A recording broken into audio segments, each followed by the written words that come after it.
Thank you very much. It's a great honor to have you all. I know your stories. I got to read about your stories. In some cases, I knew your story without having to read about it from Staten Island. So thank you all very much. Great honor to have you. This afternoon, we're going to recognize several individuals who have responded to the invisible enemy with courage, determination, and grace. Terrific people. In recent weeks, our nation has endured extraordinary hardships and loss, and we mourn with one heart for every life that's been taken from us. In the midst of so much pain, the heroes we honor today are a true source of inspiration for us all. You really are a very great inspiration for us all, and the whole country is watching. With us today is Kyle West from Cincinnati, Ohio. Kyle is 23 years old, and he's proud to be a mailman in his hometown. I know Cincinnati very well. I actually worked in Cincinnati, and it was the Queen City. I had a great experience. Many of the people on this route are older Americans in a low-income area, and as Kyle says of his job, we're not just mailmen, we're mechanics, movers, and many other things. We're part of the neighborhood. That's true, isn't it, huh, for a mailman? Kyle talks to roughly 500 of his customers each day, bringing a cheerful smile and a listening ear to every parcel of mail. When the pandemic hit, Kyle delivered a note to hundreds of older Americans on his route. It said, if you are at risk and need help getting essential items, let me know. I will do what I can to help. That means you get it done, right? That's what he means. Sincerely, Mailman Kyle. Since then, Kyle has received more than 400 responses, and he's delivered vital groceries to dozens of senior citizens. Kyle, your love for your neighbors lifts us and the entire nation. Would you come up and say a few words, please? Thank you, Kyle. It's terrific. I'll move that down for you. Thank you. Thank you. All right. Thank you, Mr. President. I'm greatly honored to be here to represent my fellow postal employees as we continue to provide our essential services to America. Customers often tell us during difficult times that seeing us out every day gives them a sense of normalcy in their life. The gratitude we are receiving from our customers is greatly inspiring, and the thank you notes along our routes are helping us get through. We're delivering a lot of essential items at this time. The amount of medicine has greatly increased.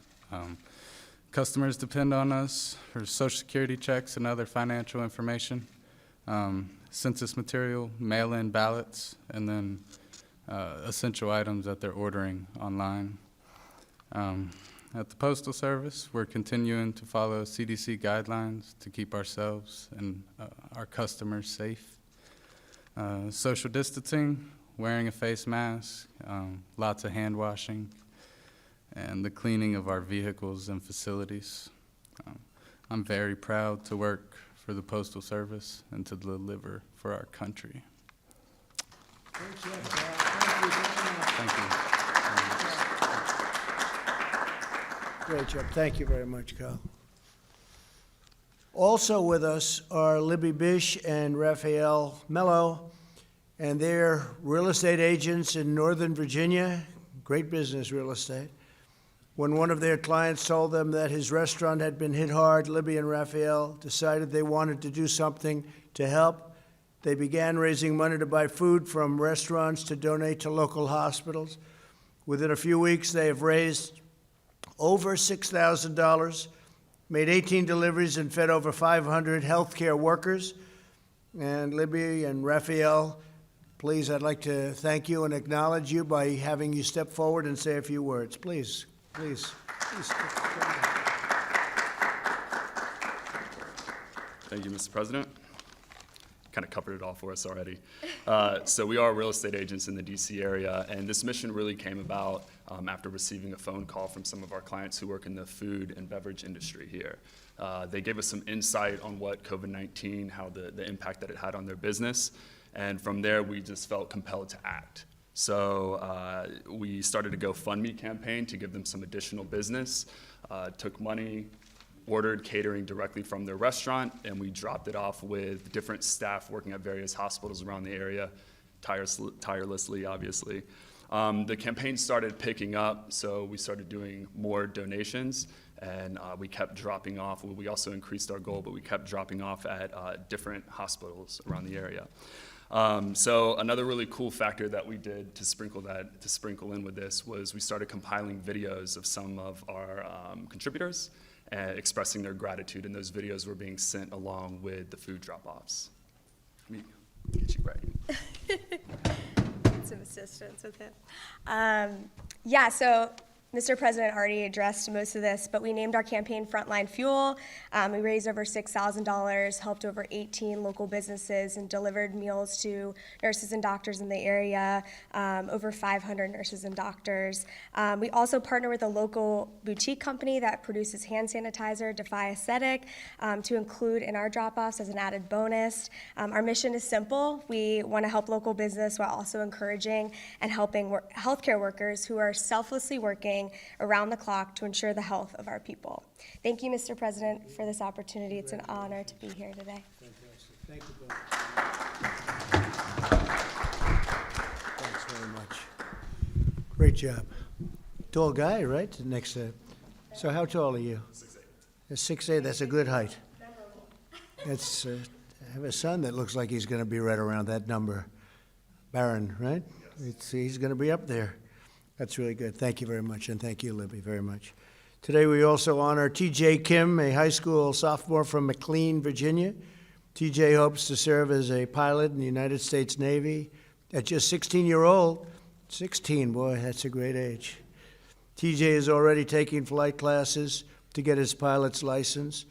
When he heard that hospitals needed more personal protective equipment, he launched his own mission, Operation SOS, which stands for Supplies Over the Skies. He worked with his school, church, and community to collect medical supplies. With the help of the flight instructor, who probably was a very good person, what do you think? Pretty good? Good flight instructor, too? Knows how to fly, right? Pretty good. You better take your lessons from somebody that knows how to fly. But who also joins us today, and TJ has flown and delivered more than 10,000 pieces of personal protective equipment. That's a lot of work. That's a lot of flying, too. That's great. And there can be no better preparation for flying the military planes, right? I think there can be nothing better. But you're going to 4 rural hospitals in Virginia. So, TJ, come on up and say a few words, please. Great honor. Thank you.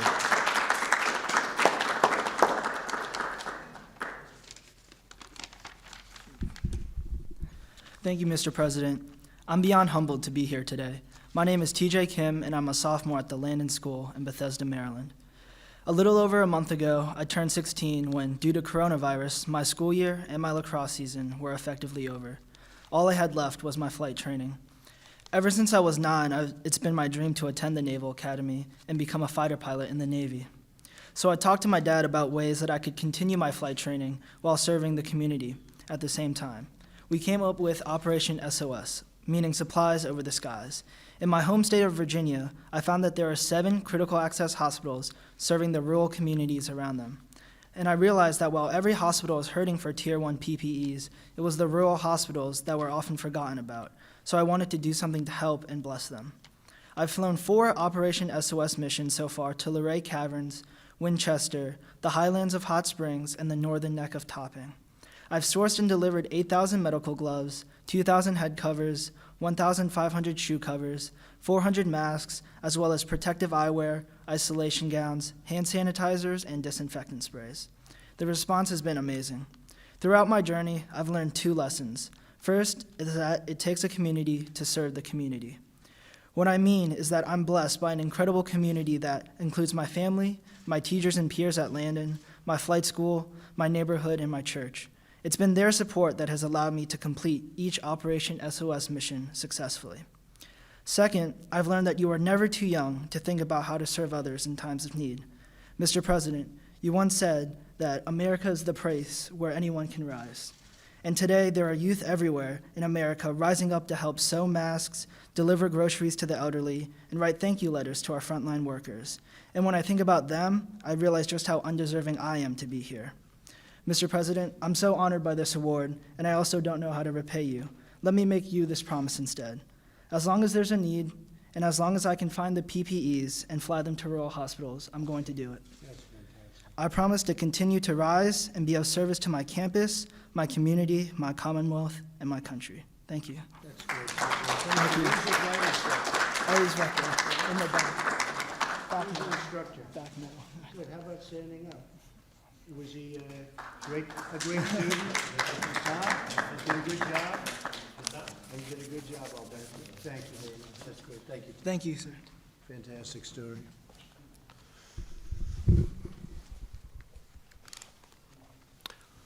So a man that I know because I spent a lot of time and spend in a place called Staten Island, right?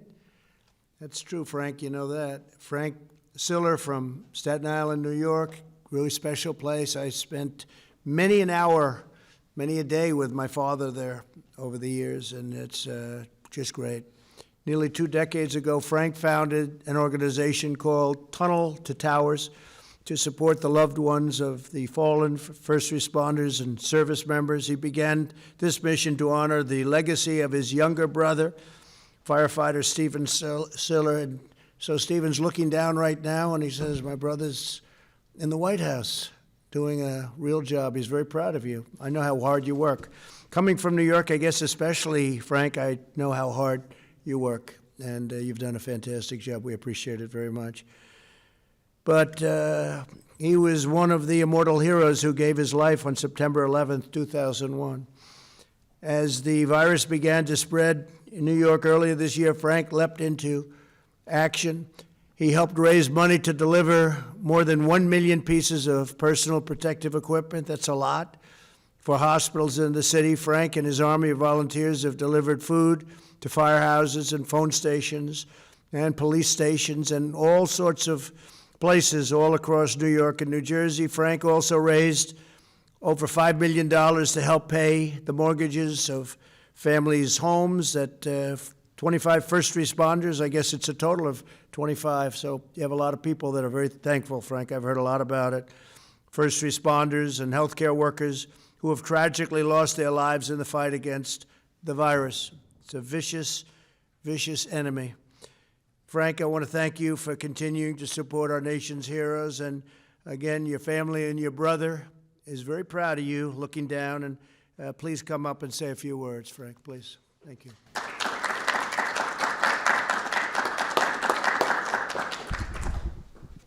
Thank you, Mr. President, for inviting me here today and to honor and let people know the work that Tunnel to Towers Foundation is doing. My siblings and I, we started the foundation in honor of my brother, a New York City firefighter, on September 11, 2001, strapped 60 pounds of gear on his back and ran through the Brooklyn Battery Tunnel, which is almost 2 miles long, and I know you know that. It's almost 2 miles long, and he come out and ran up West Street, went into the South Tower, up those stairs, and while saving people's lives, he gave up his own. And since then, we've been honoring our military and first responders ever since. We built specially adapted smart homes for our country's most catastrophically injured service members. We deliver mortgage-free homes for Gold Star families and fallen first responder families who die in the line of duty, who leave young families behind. And Mr. President, when you said that we are at war with an invisible enemy, we couldn't have been more proud to know that we're doing our job and what we're supposed to be doing as a local foundation, as a national foundation, to make sure that we take care of the frontline healthcare workers. We follow the teachings of St. Francis of Assisi, who said, brothers and sisters, while you are here, while you have time, let us do good. And we know that is our guiding light from the foundation, is what we strive to do every single day, is to do good, and not just the memory of my brother, but all those who perished in 9/11, those who have perished ever since, that have given us this great country, and those frontline healthcare workers who are willing to die for you and me today, who are on that front line of the battlefield that you often speak about. And that's why our foundation has made a commitment. We want America to make a promise to these great Americans who are willing to die for you and me, that if they go out and they give their kids a kiss goodbye, and they don't come home, that we're going to take care of them. You know, I know we will, because we are and always have been the greatest country that has ever existed. Why? Because the goodness and the generosity of America will always take care of the greatness of America. Mr. President, thank you once again for having me here today. God bless you. God bless America. And remember, we are only the land of the free because of the brave. Thank you. Great job. Thank you, Frank. Thank you very much, Frank. Beautiful. In this hour of need, the world has once again witnessed the unbeatable strength of the United States of America. All across our land, heroes have raced into action. Doctors and nurses are enduring sleepless nights to save every possible life. Farmers, truck drivers, and grocers are working to keep our shelves stocked and our people fed. Families are helping neighbors in need, and entire communities are rallying together to defeat the plague, this ugly, horrible plague. The 5 Americans we recognize today are the first of a number of individuals we will honor in the coming weeks. We're going to be honoring a lot of great people. Our nation has just completed the 30 days to slow the spread, during which every American was asked to make sacrifices to help defeat the virus. Not long ago, models predicted that between 1.5 million and 2.2 million people would have died in the United States without the mitigation. Through our aggressive response and the remarkable commitment and bravery of American people, we have saved thousands and thousands of lives. I can even make that, if you want, hundreds of thousands of lives. People were thinking in terms of 1.5 million lives lost to 2.2 without the mitigation, and hopefully we're going to come in below that 100,000 lives lost, which is a horrible number. Nevertheless, it's a horrible thing. Could have been stopped. It should have been stopped at the source, but it wasn't. But it's a tribute to this country and the people of our country, what they've been able to do and the amount of lives that have been saved. Because we flattened the curve, slowed the spread, and massively expanded our healthcare capacity, we're now in the process of gradually reopening our country. And it's being done with a tremendous gusto and vigor. We see that all the time, don't we, Frank? They want to get out there and they want to get back. That's what they want. They want their country back, and they're getting it back, and we're getting it back safely, and we're getting it back quickly.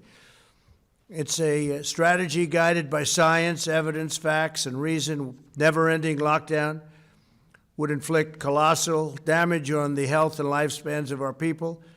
Public health is closely tied to economic health. No state or country can long ignore the facts and the truth.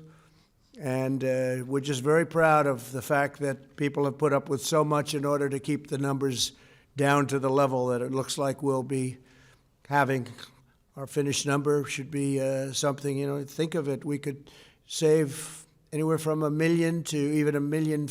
And I guess if you think about it, we could save 2.1, 2.5 million lives, depending on what happens. And with this invisible enemy, as we said, nobody knows what really happens, but we've learned a lot in the last 2 months. Throughout our history, it's America's love and strength, not its fears and doubts, that have paved the way and paved the road to victory. Together we'll emerge from this chapter of hardship and all of those deaths of such great souls and such great people with new unity and resolve.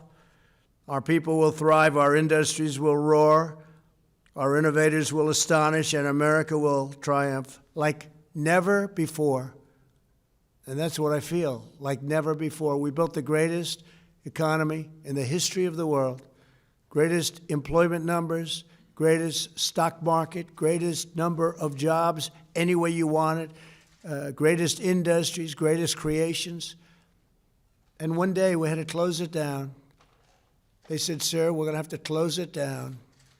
And we did that, and everybody suffered, but they did an incredible job. And because of that, we've saved maybe millions of lives. And I just want to thank everybody. This is a scourge all around the world, 182 countries as of a week ago, so it's probably higher. 182 countries are going through relatively the same thing, and it's a very sad chapter. There was no reason for this. There was no reason for this. He should have been stopped at the source. But I'd like to congratulate these incredible 5 Americans, and I'd like to ask them to come forward and receive their award and their recognition, and they deserve it, and we'll be watching you throughout your life. You may be around a little bit longer than me, Mr. Mailman, but I'll be watching you as long as I can. I'm watching all of you, and I want to thank you very much. And to my hometown man, thank you very much. Thank you, Frank. Please. Kyle West.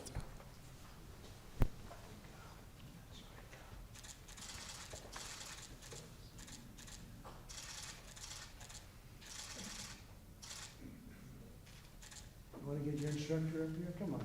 Come on up here. Let's get a shot. You want to do it? Okay, good. Yeah, thank you very much. Yeah, you could come up. Why don't you come up together? Fellas, you could all come up here if you'd like. I think it would be maybe just as good. Please come up. Libby Bish. You coming? Yeah, sure.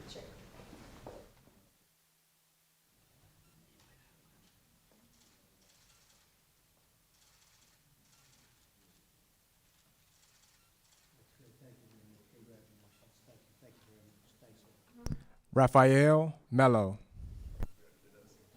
Yeah, I think so. Let's do one, and then we'll do one as a single, right?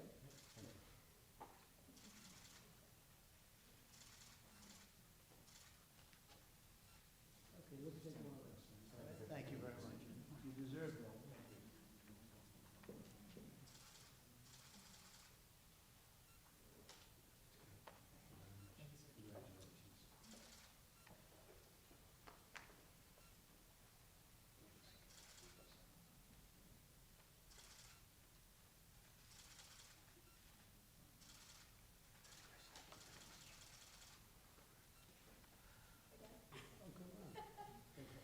Almost forgot, didn't I?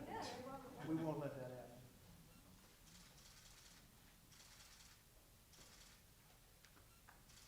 Thank you, Libby.